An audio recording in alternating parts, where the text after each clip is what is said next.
Quick disclaimer before you listen. The World's Okayest Medic Podcast is an educational and commentary platform produced and recorded by me. What we say on here is not endorsed by any of our employers, and we are not speaking on behalf of our employers. Our commentary is our own. Finally, remember to follow your local protocols.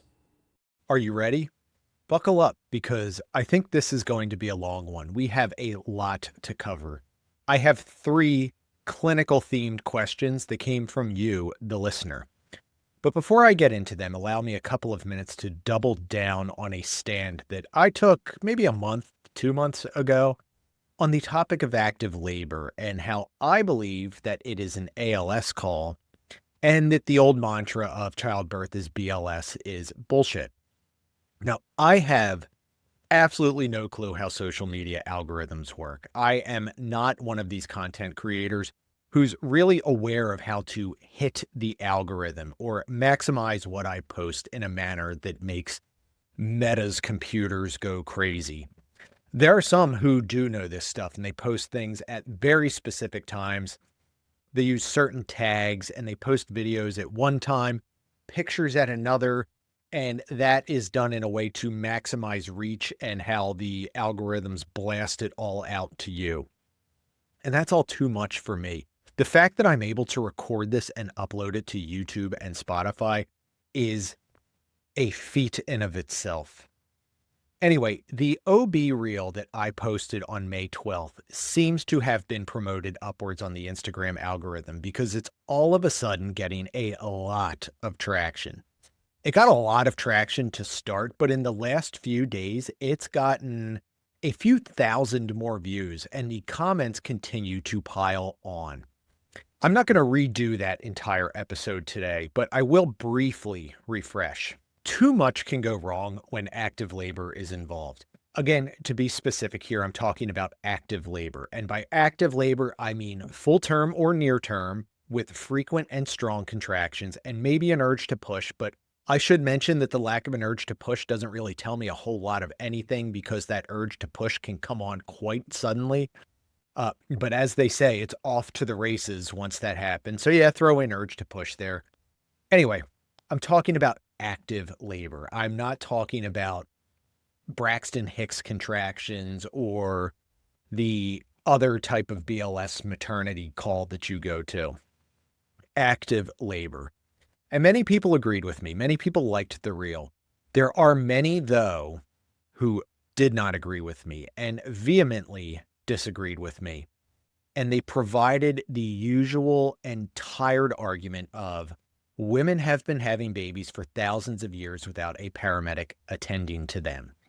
Someone who has the title doctor in both their name and in their Instagram handle. I looked him up. He's not a medical doctor, rather a PhD doctor who is an EMS educator. And what I found was totally on brand. I found a professional headshot of him in a dress uniform, all the letters after his name, and an online biography that is longer than Alexander Hamilton's. And this guy commented, and I quote, "Women have been pushing kids out in the field while working for thousands of years. There is always a potential for something to go sideways. Does that mean every call is ALS? Insert facepalm emoji." Somehow, because your great-great-grandmothers just grinned and bared it, that somehow means that it is okay to turf these patients to BLS. I got a ton of DMs, and a physician messaged me, and she very aptly put, while childbirth is a natural process, and she used the term, she said, it's not inherently a pathological process. She said, it is certainly not a health-neutral process, and a lot of things can go wrong. So thank you, doctor, for reaching out. I thought it was a really interesting quote and a really cool way to put things, so I thought I'd share it with you guys. In the podcast that I did where I covered this topic at length, I provide my argument for why this whole women have been having babies for thousands of years without paramedics is one of the dumbest fucking arguments that you hear in discussions about pre-hospital care. But that's not the only disagreement that I received on this position. I have gotten arguments that there's really not much for a paramedic to do when delivering a baby. So what is the point of having a paramedic tend to the patient? And I get that to a point. There usually is not much for anyone to do. Certainly not much for anyone that is trained at the level of an ALS provider or above to do with most uncomplicated childbirths. But like I always say about being a paramedic in general, I am more often present for things that I might have to do rather than I am present for things that I must actually do. So aren't I just what ifing this to death? And in the words of several people, I guess you are one of those people who make everything ALS. No. Ask the EMTs in my district. Tell them that and see how they respond. Let me provide you a comment that someone wrote that I think sums up a lot of what the people who disagreed with me had to say. This guy, and I've got to put out there that of the 90 plus comments I've gotten on this reel, not one of the people who commented about how childbirth is an easy call and how they think an EMT is fine to just attend to the mom and baby, not one of them is female. It's all dudes. I did get two ladies. Well, I think they're ladies. They DM'd me and they did say, hey, delivering a baby is totally a BLS skill. Yes, it is. I am not arguing that. I agree with that. But then both of them did follow it up with a statement to the effect of, but yeah, I guess a lot can happen. So it is prudent to have ALS standing by in case something goes wrong. Correct. That is my whole point. But anyway, here's this dude's comment. You can what if every call. That's the theme I am getting from this thread, in my opinion. And we have talked about the problematic approach of what ifing everything in this job. So more of the comment. Now here comes the ubiquitous resume. I've been doing this EMS gig 33 years, 21 as a medic. Over this time, EMT/medic, I've delivered 30 babies and countless labor calls. And I can say 10 were ALS due to complicated pregnancy. Well, I wasn't a math major, but 10 out of 30 is a pretty friggin' high percentage. But I do understand the foundation of the argument that this man is making. And I understand it because it's something that I have said again and again and again. And that is that you cannot what if everything to the point of incapacitation and what if everything to a point that it causes an unnecessary depletion of resources because of the extraneous outlier chance that something bad might happen. I have talked at length about how BLS is fine for really a lot of what we do. Now, mind you, this all depends on you doing a careful assessment and considering the totality of the circumstances of the patient encounter. You can't just cavalierly walk into any call or say a 19-year-old with chest pain and say, yeah, you're fine. Get on the stretcher. BLS, you take her. You have to be responsible and do a good assessment and do a risk assessment and ask, what is the benefit of ALS being here going to be or potentially be?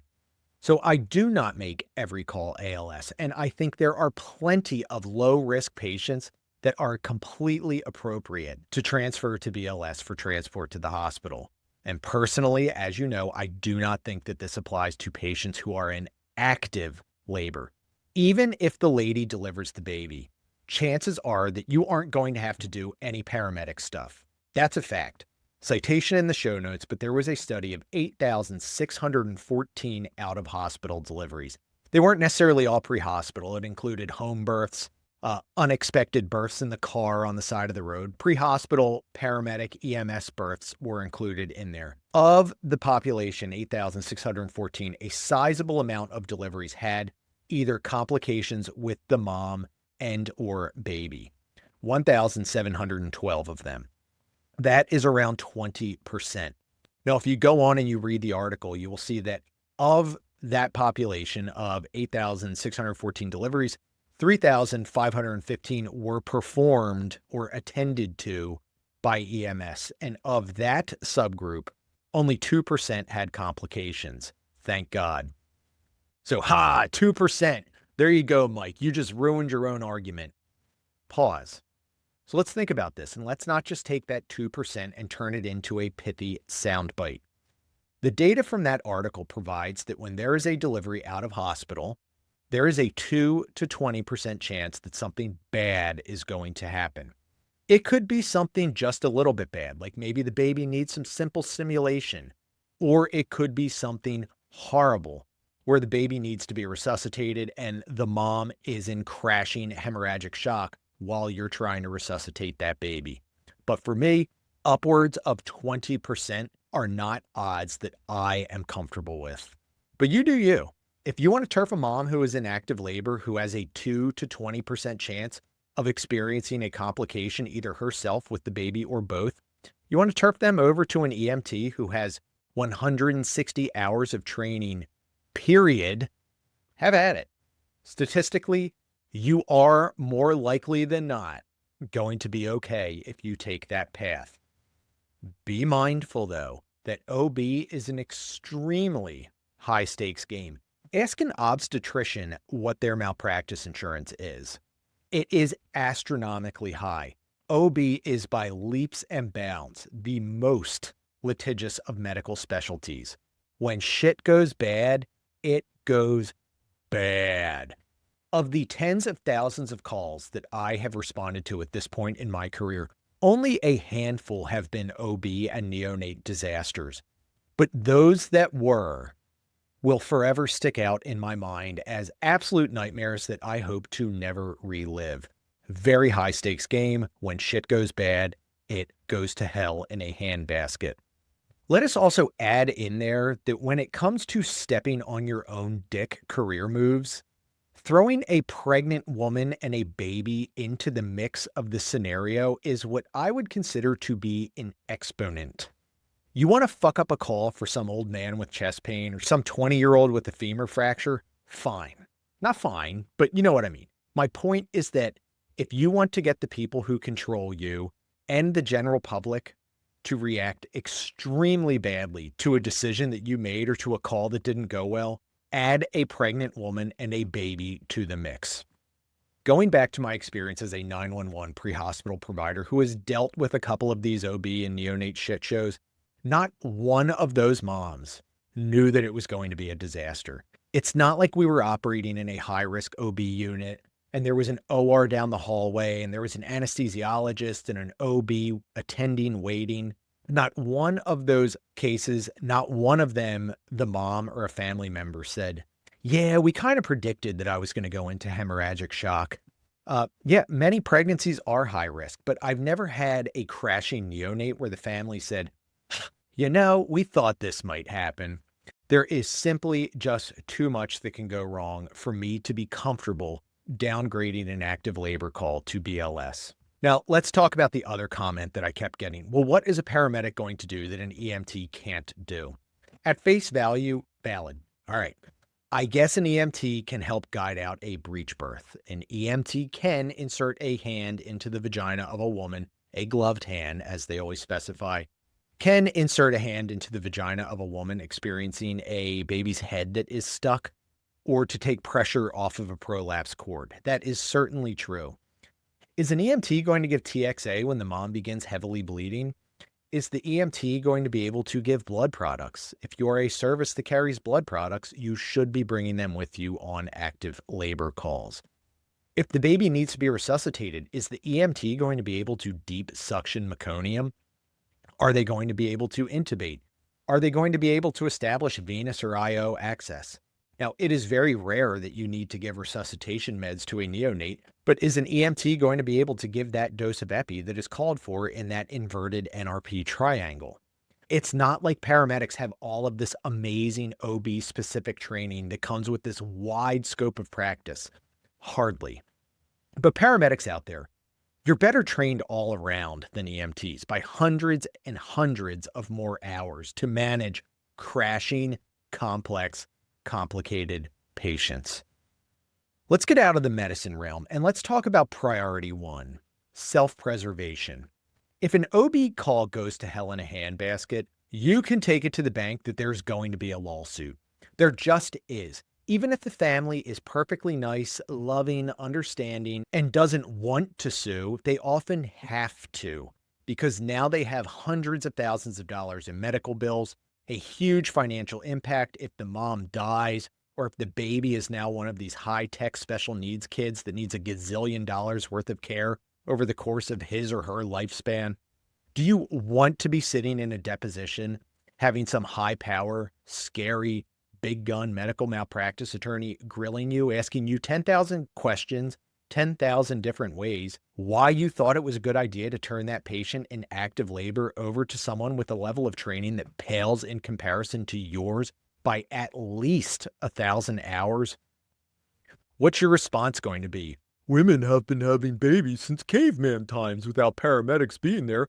What's the point of having a paramedic ride her to the hospital? Let me know how that works for you. And if it's a video deposition, please try to grab a screenshot of the opposing lawyer's face so I can enjoy their look of sheer joy when you provide one of these standard stupid responses that I read in the comments. And I will even repost it so we all can enjoy. When you are in a deposition, it is always a big concern to not step into a bear trap that is laid by the opposing attorney. Don't be a dumbass and knowingly put yourself in the bear trap before the lawsuit even happens. Just suck it up and take the friggin' call.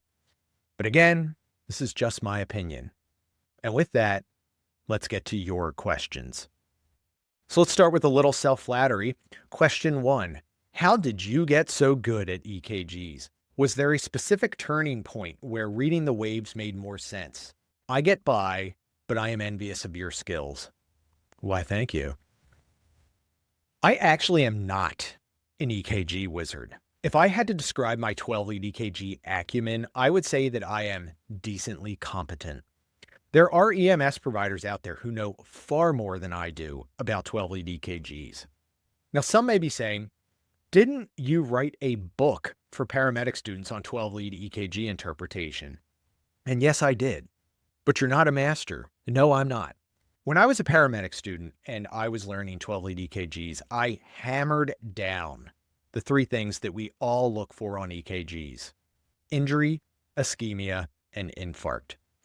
I wrote in my book that at the end of the day, that's what we are looking for when we do a pre-hospital 12-lead. Pre-hospital 12 leads save lives. There is plenty of good evidence, good quality, published, peer-reviewed, replicated, and it hammers down that if paramedics shine in one particular area, it is identifying a STEMI in the field, providing early notification to a PCI facility, and transporting them to said facility. Mortality in STEMI has plummeted over the past 2 decades. And I think that as EMS providers, we can really pat ourselves on the back for that. We played a big role in that. And it's because of our mastery of identifying STEMIs on 12 leads. Come at me for saying it, but I think you can argue, and I think that there is research out there that supports that when it comes to STEMI identification, we are as good as, perhaps even a little bit better, some might argue, than our emergency medicine physician colleagues. As we know, STEMI is kind of becoming a dated paradigm. Read the OMI manifesto. More woke systems are moving towards the OMI or occlusive MI paradigm because it's not just STEMIs that kill people. NSTEMIs now have worse mortality rates than STEMI. And some have made the very cogent argument that it's because ACS patients who don't have ST elevations, they're getting the shaft, and that any patient with alarming signs of myocardial ischemia merits emergent PCI-capable cardiology evaluation. You are not going to be useful in any of this unless you know what a J-point is, unless you learn what a T-wave is, what an ST segment is, and you hammer down injury, ischemia, and infarct. That is what my book is all about. Now, I am not saying that all of the fancy 12-lead tricks and all of the advanced knowledge is not important for a paramedic to know. It will make you a much better clinician. But, and this is where people disagreed with me when I published the book, but I still will stand my ground and say that at the end of the day, if all you ever learn is injury, ischemia, and infarct, you'll be fine as a paramedic. Come at me, FOAMed nerds, for saying it. You may not be what I would consider to be a top shelf paramedic, but you'll be perfectly adequate. That is the premise of my book, available on Amazon. And I drive home that when it comes to all of the advanced 12-lead EKG interpretation, you have to learn to crawl before you learn to walk.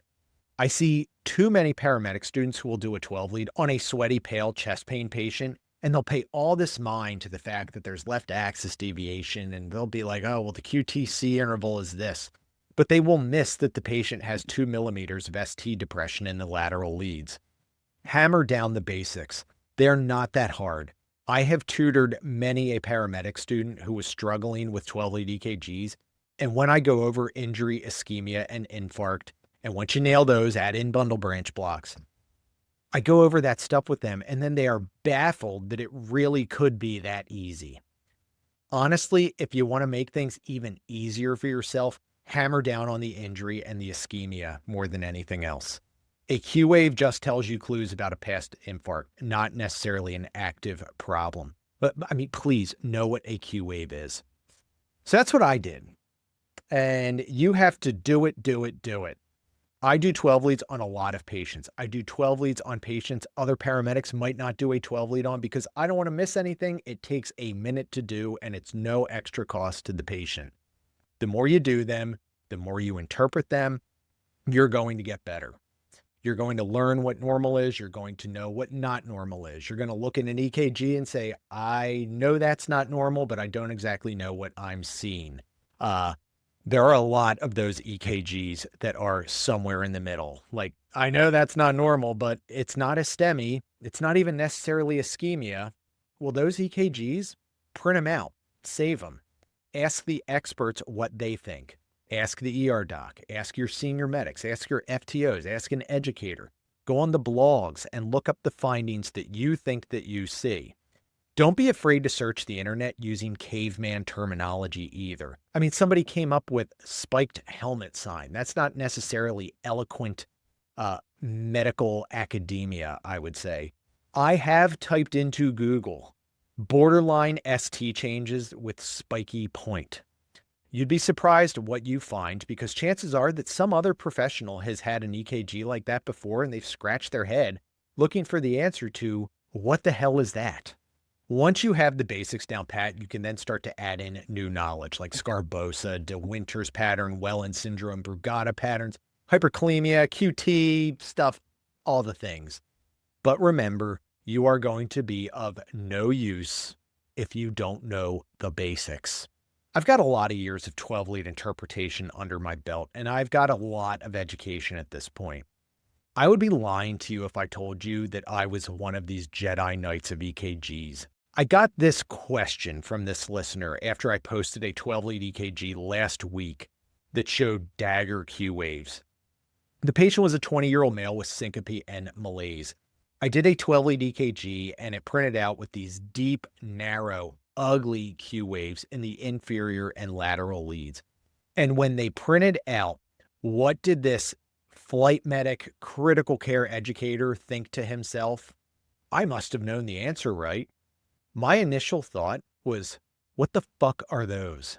After staring at it with furrowed eyebrows and wide eyes for a few seconds, I thought, you know what? I think I saw Sush Prusty post something on this a while back. Those Q waves look like daggers, and I think they're called dagger Q waves.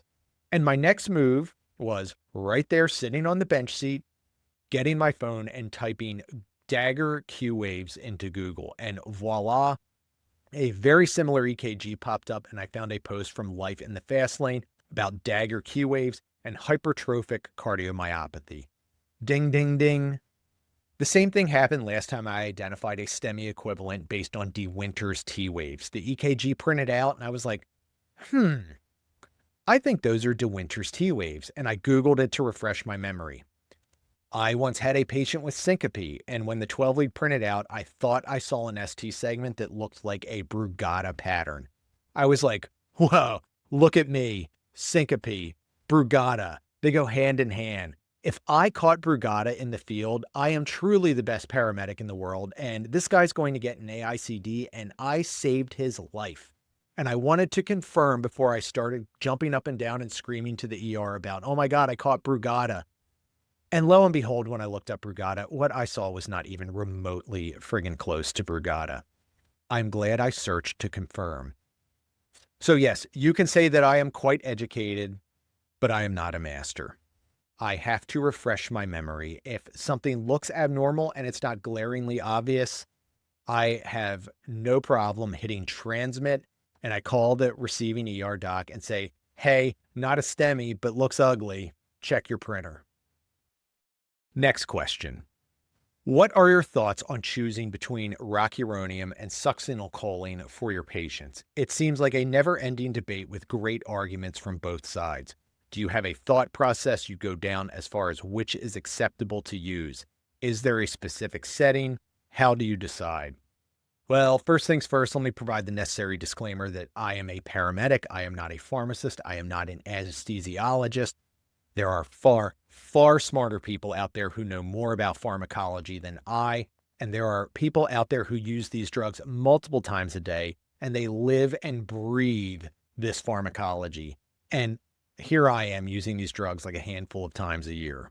With that aside, my answer is that as a paramedic, I don't care what paralytic I have as long as I have one. I think that the just the tip approach to airway management that many skittish and or antiquated medical directors, I think it's a bullshit approach. It's rooted in anchoring bias about pre-hospital intubation that I would argue is based on data with some pretty big holes in it. And I think that it's rooted in this dogma about sedation being safer than paralysis. And that is just not true. In fact, I would argue that it is wrong. Using a sedative plus paralytic wins every time. Every friggin' time, I argue. I cannot tell you how many Pennsylvania-only sedation-assisted intubations I have done or I have heard about that did not yield what we would call optimal intubating conditions, or that were safest for the patient. Granted, I have not been tracking data, but anecdotally, I have seen more failed intubations. Personally, I've experienced them. I've heard accounts. I've seen them doing QA. I've seen more resorting to a rescue airway after failed attempts, more aspiration, more traumatic intubations using this horseshit sedation-only protocol than I have with RSI procedures. So to those medical directors who are skittish about paralysis, the more dangerous of the two drugs in the RSI cocktail is the sedative. It can facilitate a hemodynamic collapse if the patient is not appropriately resuscitated and they are in a tenuous hemodynamic state. And we know that administered alone in the doses that we are allowed to give per protocol, sedation alone probably does not provide the most optimal intubating conditions. So sedative or paralytic, as long as I have both, I'm happy. As far as the sedative, I don't care if it's etomidate or ketamine. They have studied the two. They've compared them 1,000 times. Really, each has pluses, each has minuses. In the end, it really doesn't matter which drug you pick. Both are fine. I know that it is cool to say that etomidate is inferior to the amazing ketamine, but if you look at the published peer-reviewed literature, you will find that that seems to be more personal preference than actually is supported by data. So as far as induction, etomidate or ketamine, I don't care. Just draw one up and give it to the patient. I know that sounds cavalier, but I have used both extensively. I've read the data. I have the belief that both are fine. I don't care which one is given. But this question was not about induction agents. It was about paralytics. And I feel the same way. Succinylcholine, rocuronium, vecuronium, Nimbex, whatever. I don't care as long as I have a paralytic. Let me say something, though, that some may find to be against the grain. Again, not a pharmacist nor a physician, but I think that Sux is fine. This is another thing that has become en vogue and cool to say, that succinylcholine is not a good drug, that it's dangerous. Sux is a fine drug. And this is one spot where I kind of do agree with the crusty old dinosaur medical directors. They liked Sux for EMS because the thought was that if you can't get the tube, the patient won't be paralyzed for that long. Because Sux lasts like 6 to 12 minutes or something like that. And with other agents that are out there, like the non-depolarizing ones, VAC, ROC, you get much longer paralysis. And that's dicey if you can't get the patient intubated. I kind of like that Sux is short acting. I know people say, and I have said this before, that what people have said that I think I've said it on early on in the podcast history episodes, that I think that it's shitty justification for using Sux and it's self-defeating and doesn't instill confidence that if you are a medical director and you think that you need to give the paramedics a short acting drug because they suck at intubation that much, that that is just shitty all around. I have come to evolve on this and I've changed my mind in this area. I like that Sux is short acting, and I like it not so much because I'm worried about my skill performance or my ability to intubate. I'm not worried about my skill, my coworkers or colleagues, peers' skill. That's not my concern. My concern is that the patients who require pre-hospital intubation tend to be fucking disasters, and they present in the worst intubating conditions possible. So we can have this academic debate about depolarizing versus non-depolarizing neuromuscular blockade in the ICU or OR all day long. Have at it. Probably do need to have it. But in our world, we have a crashing patient out of hospital. There's severe trauma, severe critical illness, or both involved. And we are in an austere environment with little to no backup. It's not like we can have respiratory therapy and 4 anesthesiologists with fiber optic scopes come down and stand by. Add invariably to that the very true fact that our crashing patients who require pre-hospital airway management have not been NPO for 12 hours, and quite the contrary, probably guzzled down a 30-pack of Natty Light and a couple of hoagies from Wawa before they suffered their malady. And that is all a recipe for disaster. So back to the paralysis debate. Me personally, I like the thought of a short-acting drug in those patients. I like my pre-hospital intubations to be like my lovemaking. Quick, passionate, effective, and in the right hole. Receiver's choice. And I think that succinylcholine is a fine drug to use to achieve these goals. We are still talking about airway management here. I know it's not cool to say. I know that some would say that I'm taking a self-defeatist perspective, but if it is some friggin' disaster, then I'm okay. I'm actually glad to have a short-acting paralytic. Yeah, I will concede there are drawbacks to using succinylcholine. There are a number of contraindications, namely hyperkalemia, but you also get an increase in intraocular pressure. There's the risk of prolonged paralysis if the patient has a degenerative neuromuscular disease, but that's the case with any paralytic. There's also a risk of malignant hyperthermia that comes with the use of any neuromuscular blocker, but the risk is thought to be higher with succinylcholine. Nevertheless, the risk of malignant hyperthermia with succinylcholine is extremely low. Citation in the show notes. The big thing that we worry about with Sux, though, is the hyperkalemia. And if I were playing the odds, I would say that that risk is overstated. Succinylcholine will cause fasciculations that causes a potassium release from the muscles. That is why the serum potassium goes up, and it goes up about 0.5 to 1 mmols per liter. Now, if you increase my serum potassium 0.5 to 1, that's a nothing burger. But if you are already hyperkalemic, it could push you into dangerous territory. And if you are already critically elevated, that could push you into a cardiac arrest, which is scary, right? Plain and simple, don't use it on patients who you suspect are severely hyperkalemic. How do you determine severe hyperkalemia if you don't have the labs in front of you or you don't have an ISTAT? Clinical suspicion, good history taking, and the EKG.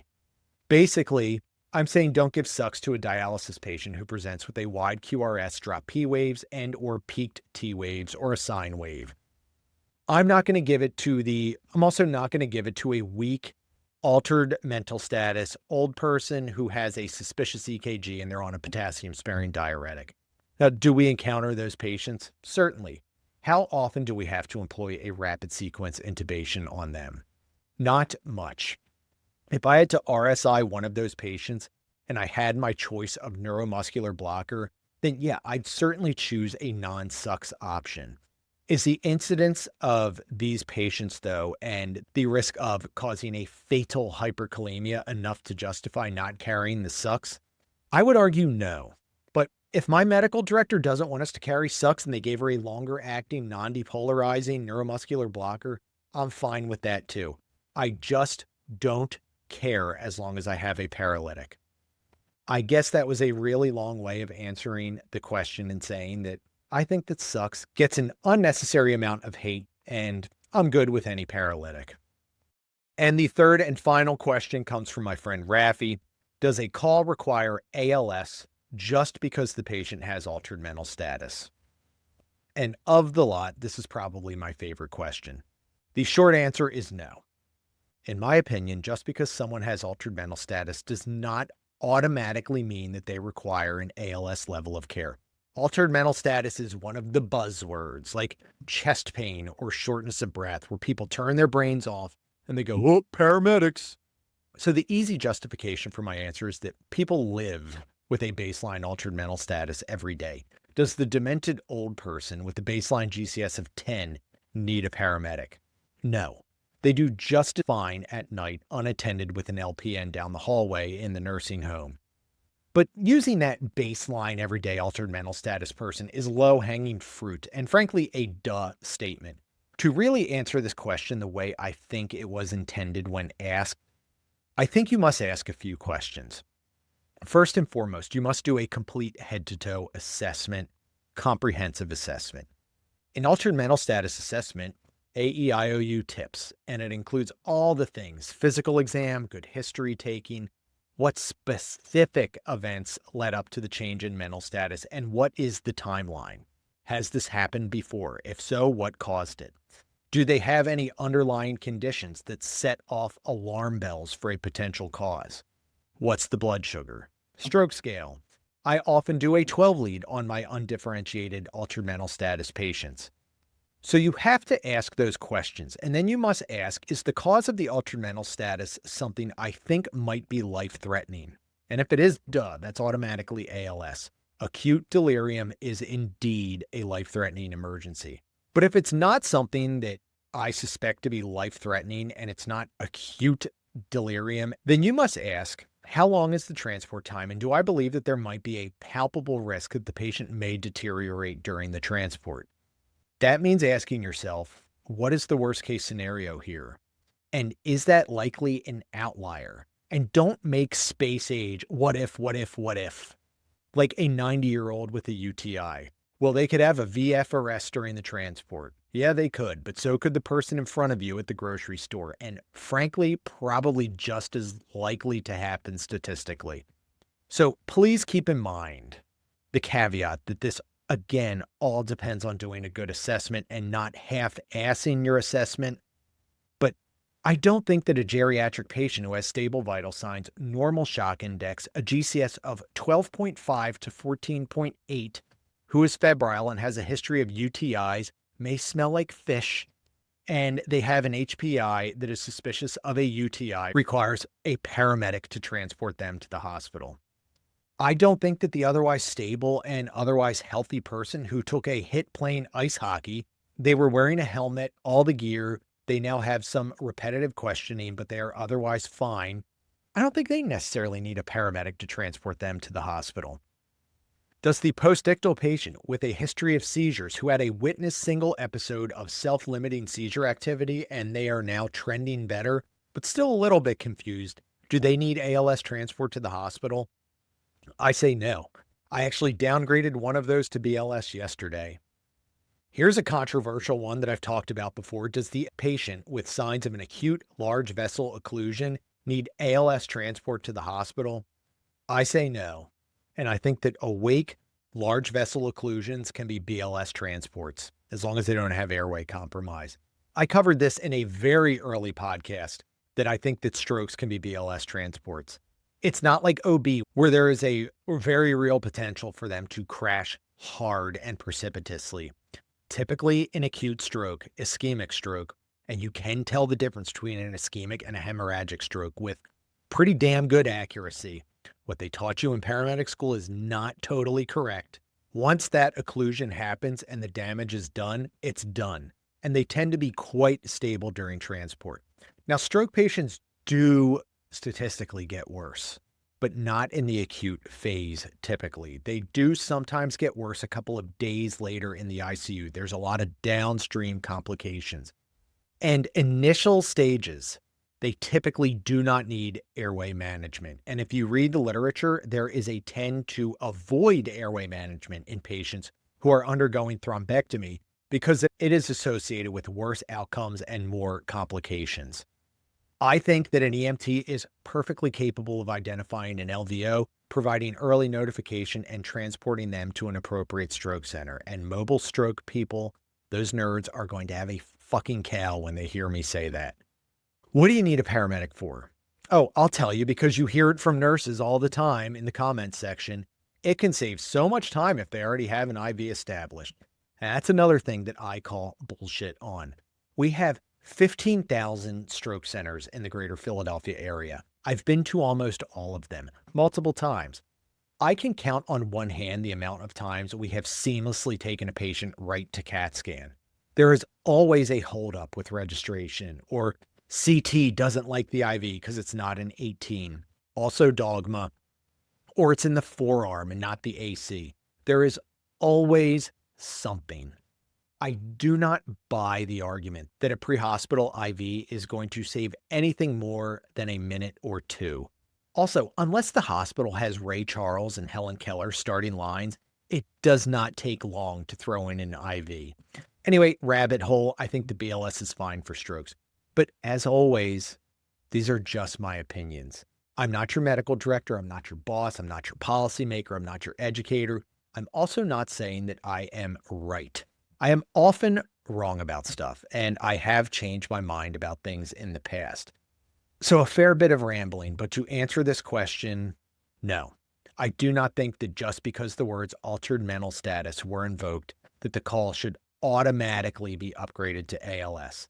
If it is an acute change in mental status, and truly acute, not the nursing home acute change in mental status, truly acute altered mental status is more likely to be due to an ominous condition that would be probably more prudent to have a paramedic tend to the patient. But other than that, BLS is usually just fine. You've got to be smart. Use your friggin' brain. And with that, I'm done talking. And with that, that's what I've got. Thank you for tuning in. As always, thank you for listening. Thank you for your support. And lots of good content coming up. So you all take care out there and keep in touch. Bye-bye.